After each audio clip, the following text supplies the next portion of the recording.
তারাবির দোয়া মোনাজাত, তারাবির দোয়া ওই যে 4 রাকাত পর পর কি পড়ে, সুবহানাজিল মুলকে ওয়াল মালাকুতে, আমি এর দূরই পারি শুধু। এরপরে কি আছে?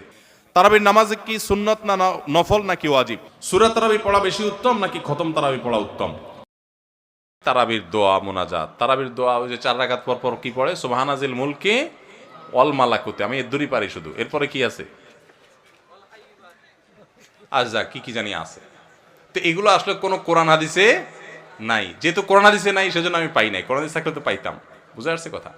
আমরা একসময় দেখছি যে ইয়াং পোলাপান তারাবি পড়তে যায় না। কিরে বাবা তারাবি পড়তে যাস না কেন? বলে হুজুর এখনো তারাবির দোয়া মুখস্থ হয় নাই। বুঝতে পারছেন? তো তারাবির নামাজের জন্য 4 রাকাত পর পর দোয়া পড়া, এটা তারাবির সাথে এর কোনো সম্পর্ক নাই, দোয়া পড়ার কোনো প্রয়োজন নাই। 4 রাকাত পর একটু অবসর দেয় ইমাম সাহেব, এটা রেস্ট। আপনি এটা একটু পানি খাবেন, দরকার একটু হাত পা এদিক সেদিক করবেন, একটু রেস্ট করবেন, একটু শরীরটা এলায়া বসবেন, দরকার একটু পেশাব ওযু করে চলে আসবেন। এটা হলো রেস্টের সময়। তারাবি মানে হলো আরাম করে করে পড়া, 4 রাকাত পর রেস্ট দেওয়া। ওই মধ্যপ্রাচ্যের লোকরা, মিডিল ইস্টের লোকেরা আছে, আমাদের দেশেও কোনো কোনো মসজিদে দেখা যায় 4 রাকাত পর পর একটু খেজুর, একটু পানি, একটু চা একটু খায় মানুষ। তো এটা তো রেস্টের সময়, আপনি রেস্ট না করে কি করতেছেন? ইমাম সাহেব এতক্ষণ পড়ছে, হাফেজ সাহেব ধুমায়া টানছে, আপনি তো এতক্ষণ শুনছেন বৈশা, কোনো ডিউটি ছিল না। এখন 4 রাকাত পর বরং আপনি আরো ডিউটি শুরু করে দিচ্ছেন, সুবহানাজিল মুলকি ওয়াল মালাকুতে। তাহলে রেস্ট হলো না রেস্টের উল্টাটা হইলো? এগুলার কোনো প্রয়োজন নাই, এগুলো কোরআন হাদিসে নাই। কোরআন হাদিসে যেটুকু আছে সেটুকু আপনি তারাবির নামাজে তেলাওয়াত সুন্দর করে মনোযোগ দিয়ে শুনবেন, নামাজ সুন্দর করে পড়বেন, বাস শেষ। এর বাইরে আলাদা কোনো নিয়ত বা দোয়ার প্রয়োজন নাই। তারাবির নামাজের নিয়ত কিভাবে করব? তারাবির নামাজের নিয়ত কিভাবে করবেন? কারণ মুখস্থ আছে তারাবির নিয়ত? নামাইতুয়ান বলেন, কার মুখস্থ আছে? একজন বলেন অন্তত। তারাবির নিয়ত কে বলতে পারবে? বলেন বলেন ভাই।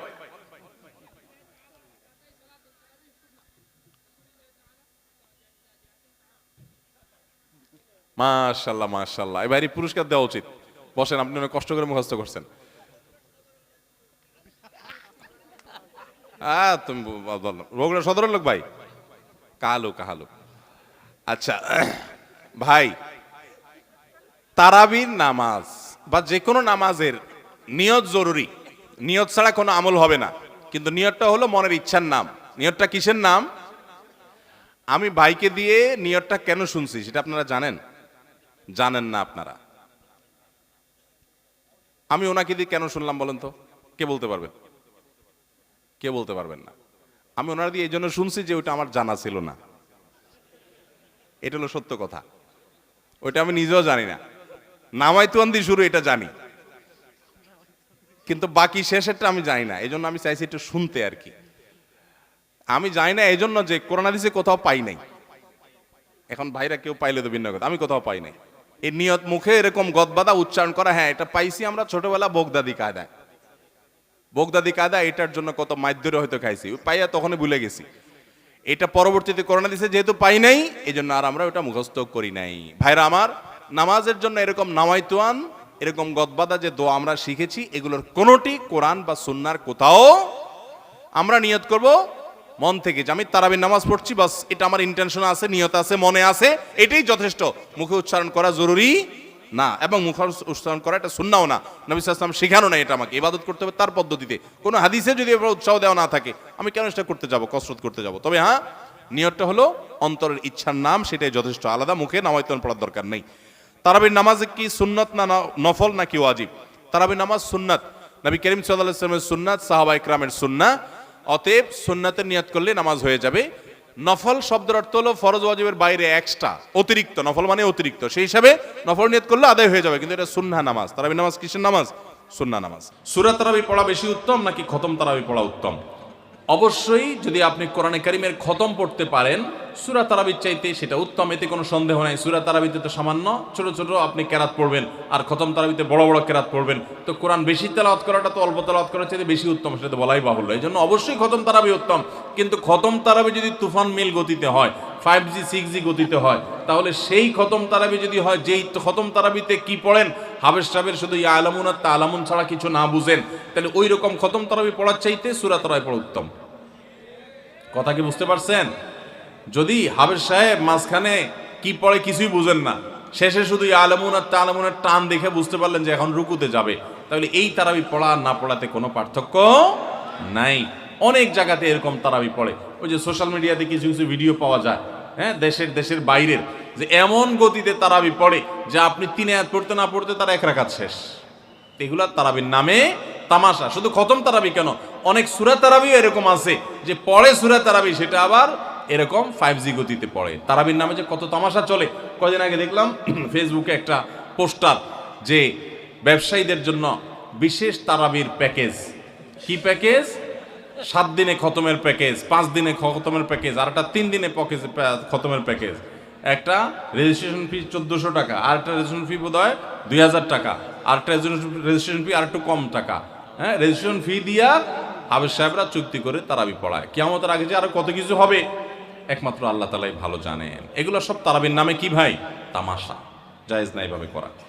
রমজানে হারিয়ে যাওয়া এমন কিছু আমলের কথা বলুন যা অধিক ফজিলতপূর্ণ আমল, কিন্তু তা অনেকেই জানে না বা আমল করে না। 4টি আমলের কথা বলতে পারি। 4টি আমল আমরা অনেকেই গুরুত্ব দেই না, অথচ সে আমলগুলো আমাদের পুরো রমাদানকে সম্পূর্ণ সার্থক করে দিতে পারে, অর্থবহ করে দিতে পারে, রমজান সাকসেস করে দিতে পারে। সে 4টার ভিতরে প্রথম এবং 1 নম্বর যেটা বলতে চাই তা হলো রমজান মাসে রোজা রেখে এবং রাতের বেলা পুরো রমজান জুড়ে সকল প্রকার পাপাচার, কাউকে কষ্ট দেওয়া, গালি দেওয়া, হক নষ্ট করা, সব ধরনের গুনাহ থেকে, গীবত শেকায়েত করা, চোখের গুনাহ, সোশ্যাল মিডিয়া ইত্যাদি সবগুলো থেকে বেঁচে থাকবেন। প্ল্যান করে যে কোনো মূল্যে, প্রয়োজনে আমি আইডি ডিঅ্যাক্টিভ করে ফেলবো, অ্যাপ ডিলিট করে ফেলবো, তারপরও সব ধরনের গুনাহ থেকে বেঁচে থাকবেন। এটা হলো রমজান সার্থক করার সবচেয়ে গুরুত্বপূর্ণ কাজ। 1। 2 নম্বর হলো রমজানে আমরা অনেকে কোরআন পড়ি কিন্তু কোরআন শোনাশুনি করি না। হাফেজরা করে অবশ্য। নবী করিম সাল্লাল্লাহু আলাইহি সাল্লাম রমজানে শোনাশুনি করতেন। এটা একটা হারিয়ে যাওয়া সুন্নাহ বলতে পারি। জিবরিলকে তিনি শোনাতেন, আবার জিবরিলের কাছ থেকে তিনি শুনতেন। এই জন্য আপনি কোরআন পড়বেন, আপনার স্ত্রী শুনবে, আবার স্ত্রী পড়বে, আপনি শুনবেন। স্ত্রী বলে কোনো কথা নয়, এরকম একে অন্যের সাথে কোরআন শোনাশুনি করবেন। এটা একটা হারিয়ে যাওয়া আমল। 3 নম্বর হলো রমজানের শেষ 10 দিন এতেকাফ করবেন। রমজানের শেষ 10 দিনের এতেকাফ এমন একটা আমল, রমজানের রোজা ফরজ হওয়ার পর থেকে নিয়ে মৃত্যু পর্যন্ত নবী সাল্লাল্লাহু আলাইহি ওয়াসাল্লাম জীবনে কখনো এতেকাফ ছাড়েন নাই। আমরা ম্যাক্সিমাম মানুষ জীবনে কখনো করি নাই। এতেকাফ করা হলো আল্লাহর ঘরে এসে গাঁটটি বোসকানেই পড়ে যাও যে আল্লাহ ক্ষমা করা ছাড়া যাব না। এতেকাফ করা যদি মসজিদে ঘুমায়াও থাকে, এতেকাফ করাটাই যেহেতু একটা স্বতন্ত্র ইবাদত, সো তার এতেকাফ করার মাধ্যমে লাইলাতুল কদর তিনি অটোমেটিক পাবেন ইনশাআল্লাহ। এই জন্য এতেকাফের আমলটা আমাদের রমাদানকে সার্থক করে দিতে পারে, অথচ এটা হারিয়ে যাচ্ছে। আর 4 নম্বর এবং সর্বশেষ হলো রমজানের শেষ দশক হলো ইবাদতের দশক, আমলের দশক। আমরা প্রথম 2 দশকে যা পারি না পারি, শেষ দশক বেশি আমল করার চেষ্টা করব। অনেকে আমরা শহর থেকে গ্রামে যাওয়ার জন্য পরিকল্পনা করতে করতে 4-5 দিন চলে যায়। অনেকে কেনাকাটার জন্য 4-5 দিন ব্যয় করে ফেলি। ঈদের প্রস্তুতির জন্য আমাদের শেষের দিনগুলো নষ্ট হয়ে যায়। এগুলো না করে আল্লাহর ওয়াস্তে শেষ দশককে ইবাদতের জন্য রিজার্ভ করে ফেলি, গোটা ফ্যামিলি সহ ইবাদত বন্দেগী করি, রমজানটাকে আমরা উপভোগ করতে পারবো ইনশাআল্লাহ। এটা আমাদের জন্য তৃপ্তির রমাদান হবে। আল্লাহ আমাদেরকে তৌফিক দান করুন। তাহলে 4টি আমলের কথা বলেছি, সকল প্রকার গুনাহ থেকে বেঁচে থাকা, কোরআন শোনাশুনি করা, এতেকাফ করা এবং রমজানের শেষ দশকে বিশেষভাবে ইবাদতের পরে যত্নশীল হওয়া, শেষ দশকে সকল ব্যস্ততা কমায় দেওয়া। এই 4টি জিনিস আমাদের রমাদানকে সার্থক করতে পারে ইনশাআল্লাহ তাআলা।